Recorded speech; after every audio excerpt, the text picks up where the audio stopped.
Hello friends, नमस्कार friends. आज हम देखेंगे यहाँ पर टेस्ट को हल करने वाले हैं। इससे पहले जितने भी प्रश्न यहाँ पर दिए गए थे देखेंगे। एक्सरसाइज हमने कितना तक हल किए हैं अभी जस्ट आपको बताते हैं। ये फ्रेंड्स 61 तक है ना, तो यानी कि पिछला 5 से 10 चैप्टर में जो भी पढ़े उसी से रिलेटेड यहाँ पर प्रश्न दिए हुए हैं। तो चलिए हल करेंगे टेस्ट को। बोला गया है कि right the fraction in the ascending order. Ascending यानी कि बढ़ते क्रम, डिसेंडिंग रहता है तो घटते क्रम। ऊपर वाला कौन सा, नीचे वाला को हर बोलते हैं है ना। अंश को यहाँ पर क्या बोलते हैं, डिनोमिनेटर, हर को न्यूमरेटर। ठीक है, चलिए।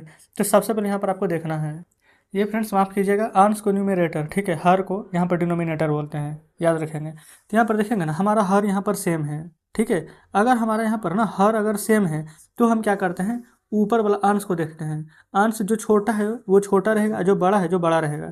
तो सबसे छोटा क्या है, 1/16, फिर 3/16, फिर 5/16, फिर 7/16, फिर 9/16। सबसे छोटा 1, फिर बड़ा 3, फिर 5, फिर 7, फिर सबसे बड़ा 9।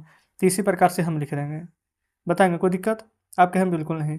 तो इस प्रकार से फ्रेंड्स हमारा यहाँ पर ये बढ़ते क्रम यानी असेंडिंग ऑर्डर में लिख दिए। यहाँ देखेंगे हमारा नीचे वाला ना हर समान है, यहाँ 9 9, 12 12, 10 10 10 सभी में है। तो हम आराम से अंश में से घटाएंगे, 7 में से 2 जाएगा 5, नीचे 9 है तो 9। जोड़ है तो 6 5 11, नीचे 12 है तो 12। जोड़ है तो 4 2 6 1 7, नीचे 10 है तो 10, ऐसे ही लिख देंगे। ऑफ मतलब पता है क्या होता है, का यानी गुना, तो ऐसे लिखेंगे। 1/4 गुना 28, 4 से काटेंगे, 4 7 28, 7 बार में। तो आंसर हमारा यहाँ पर 7 आ जाएगा। तो दूसरा नंबर कंप्लीट हो जाता है, ठीक है। अब यहाँ पर तीसरा को देखेंगे। बोला गया the number of edges meeting as the same vertex of a cube. ये सभी हमने आपको पहले ही बता दिया है, ठीक है। यानी कि यहाँ पर बोला गया है कि क्यूब, क्यूब यानी क्या होता है, घन। एक होता है क्यूबाइड यानी कि घनाभ, है ना। जिसमें आपसे पूछा गया edge vertex of a cube कितना होता है, तो 3 होता है। उसी प्रकार से बोला गया the number of plane face of a cylinder. Cylinder में प्लेन फेस कितना होता है, तो होता है 2। याद रखेंगे, एक टॉप एक बॉटम। फिर बोला गया the opposite sides of a rectangle are, यानी कि ये रेक्टेंगल यानी कि होता है आयत। आयत का अपोजिट साइड दोनों क्या होता है, आपस में उसका लंबाई बराबर होता है, तो लिखेंगे इक्वल। फिर बोला गया है the number of sides of A square. Square कहने का मतलब होता है वर्ग, वर्ग का यानी कि नंबर ऑफ साइड उसका भुजा कितना होता है, तो होता है 4। चौथा मैंने हाउ मैनी टुगेदर, बोला गया यहाँ पर बर there in the months of January February March in year 1980। पहले बताएंगे 1980 में क्या 4 से डिवाइड होगा, बिल्कुल होगा। तो ये कौन सा ईयर होगा, लीप ईयर। तो जनवरी होगा 31 का, लीप ईयर है तो फरवरी होगा 29 का, होगा ना। फिर मार्च होगा 31 का, ऐसे बताया था ना, जनवरी फरवरी मार्च, ऊपर वाला 31 नीचे वाला 30। लेकिन फरवरी के केस में सिर्फ चेंज रहता है। तो जनवरी फरवरी हो गया, फिर मार्च हो जाएगा 31 का। तो जनवरी फरवरी मार्च ही ना बोला गया था। तो 31 मान लेंगे कि इसको दे देगा, तो 30 30 30 90, आइए कि इसके पास एक ज़्यादा है तो टोटल हो जाएगा 91 डेज। यहाँ देखेंगे how many hours are there between 9 बजे PM, PM यानी कि क्या, सवेरे की शाम, शाम में। तो 9 बजे शाम से 4 बजे सवेरे तक के टोटल कितना घंटा का समय हो जाएगा, तो 9 से 12 3 घंटा, अब 12 से 4 4 घंटा, तो 4 और 3 टोटल 7 घंटा, तो लिख देंगे 7 आवर्स। आगे आएंगे,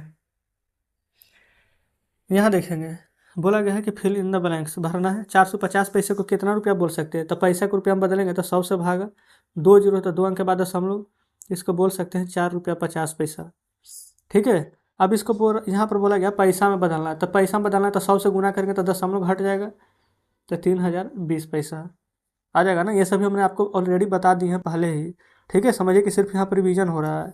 छठा में बोला गया कि बीरू गोस टू मार्केट, 50 रुपया लेकर के गया है, 21 रुपया का साबुन, 12 रुपया का यहाँ पर ये सभी सामान ले लिया है।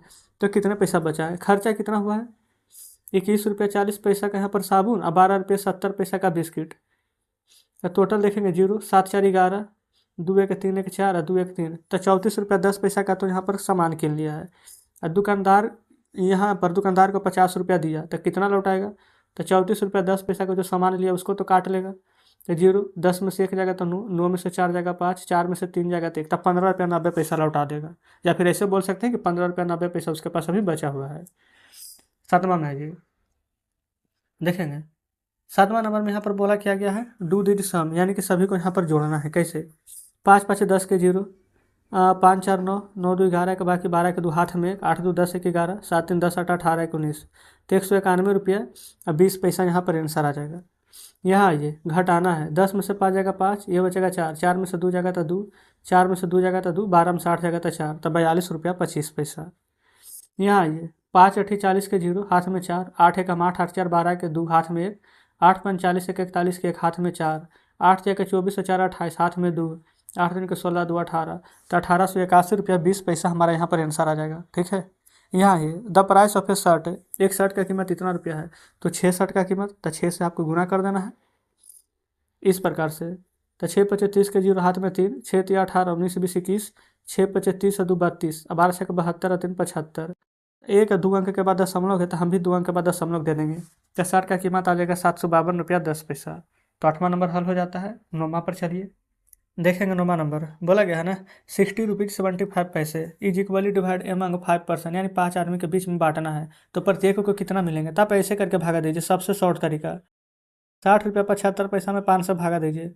5 को 12 बार पढ़ेंगे तो 60, दशमलव के तो दशमलव का 5 को 15 बार पढ़ेंगे तो 75, तब प्रत्येक को 12 रुपया 15 पैसा मिलेंगे।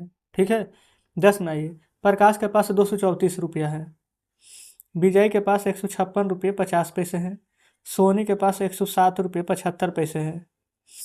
ठीक है, तो बोला गया है कि यहाँ पर कि तो how much money do they have together, तो यानी कि सभी के पास कितना रुपया है, तो देखेंगे सभी को जोड़ दीजिए तो कितना हो जाएगा, ये हो जाएगा 5, 7 5 12 के 2 दशमलव, 6 4 10 7 17, एक बाकी 18 के 8 हाथ में 1, 5 3 8 1 9, 2 1 3 1 4, तो 498 रुपया 25 पैसा है ऑल टुगेदर। देखेंगे प्रकाश का पैसा, यहाँ पर देखेंगे बिजोय का पैसा और सोनी का पैसा, ये सभी को जोड़ देंगे तो हमारा फ्रेंड्स इतना रुपया यहाँ पर मिल जाएगा। एक सेकंड फ्रेंड्स, यहाँ पर देखेंगे ना ये प्रश्न हमारा गलत हो गया, पता है क्यों? क्योंकि यहाँ पर लिखा हुआ था सोनी हैज 10 रुपया 75 पैसा मोर देन बिजय, यानी कि बिजय से ना यहाँ पर इतना रुपया अधिक है, हमें लगा कि 107 रुपया लिखा हुआ। ठीक है, इसको इग्नोर कीजिए। आप क्या करेंगे, इसको यहाँ पर काट देंगे, ये गलत हो जाएगा हमारा। पहले देखिए प्रकाश के पास तो 234 रुपया है, ये बिल्कुल सही है। विजय के पास 156 रुपया 50 पैसा है, ये भी एकदम सही है। यहाँ पर प्रॉब्लम यहाँ आ रहा थोड़ा सा, विजय के पास कितना पैसा है 156 रुपया 50 पैसा, लेकिन सोनी के पास जो पैसा है ना विजय से 10 रुपया 75 पैसा ज़्यादा है, तो इससे ना 10 रुपया 75 पैसा ज़्यादा है, तो ये जोड़ेंगे 5 7 5 12 के 2, 6 1 7, 5 1 6 1, यानी कि सोनी के पास कितना पैसा है 167 रुपया 25 पैसा, 167 रुपया 25 पैसा। यहाँ पर हम शॉर्ट में लिख रहे हैं, ये हमारा प्रकाश का पैसा है, ये हमारा विजय का पैसा है, ये हमारा सोनी का पैसा है। अब तीनों को जोड़ देंगे तो पता चल जाएगा, तो हो जाएगा 5 5 2 7 दशमलव, 6 4 10 7 17, 5 3 8 6 14, 1 15, 2 1 3 1 4, 1 बाकी 5, तो 557 रुपया 75 पैसा, ये हमारा टोटल आंसर आ जाएगा। समझ गए ना? ये फ्रेंड थोड़ा सा प्रश्न को ध्यान से पढ़ते, यहाँ पर 10 रुपया 75 पैसा मोर देन था, अभी ध्यान नहीं देते तो आप लोग बोलते कि गलत बता दिए हैं। तो चलिए ठीक है, ये फ्रेंड्स आप लोग ध्यान देंगे यहाँ पर। तो 10 नंबर हमारे कंप्लीट हो गया है। तो इस प्रकार से ये हमारा टेस्ट भी आज कंप्लीट हो जाता है। कल अगले चैप्टर हल करेंगे। आज का सेशन कैसा लगा कमेंट बॉक्स में जरूर से बताएंगे। वीडियो अच्छी लगी है तो वीडियो को लाइक और चैनल को सब्सक्राइब जरूर से कर दीजिएगा। तो ठीक है फ्रेंड्स, मिलते हैं आपसे कल नेक्स्ट वीडियो में नेक्स्ट चैप्टर के साथ।